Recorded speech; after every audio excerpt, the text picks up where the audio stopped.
माँ काली recording studio कविता लड़ी घुमाए देबो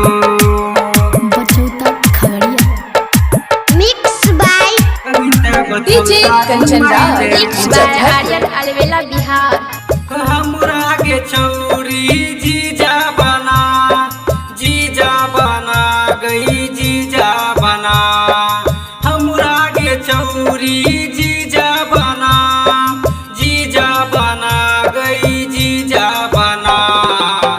कविता खगड़िया घुमाए देबो कविता बखरी घुमाए देबो कविता यलौली घुमाए देबो कविता लड़ही घुमाए देबो हमरा के चौरी जीजा बना हे गई जीजा बना हमरा के चौरी जीजा बना हे गई जीजा बना कविता खगड़िया घुमाए देबो कविता बखरी घुमाए देबो कविता बछौता घुमाए देबो कविता लड़ही घुमाए देबो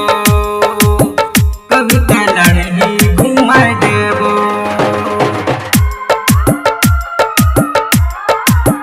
कविता बछौता घुमाए देबो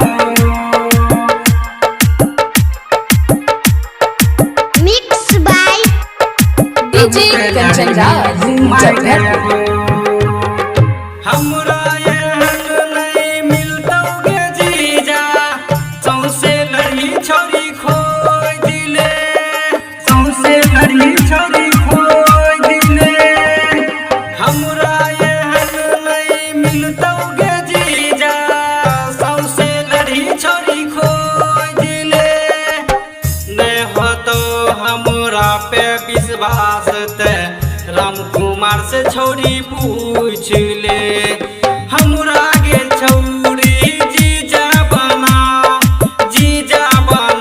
हे गई जीजा बना कविता खगड़िया घुमाए देबो कविता गसुल्लो घुमाए देबो कविता खगड़िया घुमाए देबो कविता गसल्ला देखाई देबो कविता लड़ही घुमाए देबो कविता बछौता घुमाए देबो mix by DJ Kanchan Raj Muzaffarpur. तो हमर छह साली गे छौरी हम तो हर जीजा जी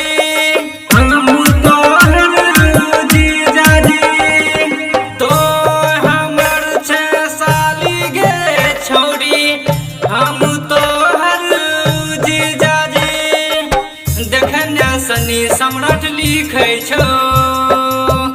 अर्जुन दीवाना सुने गाबै छौ हमरा गे छौरी जीजा बना हे गे जीजा बना कविता खगड़िया घुमाए देबो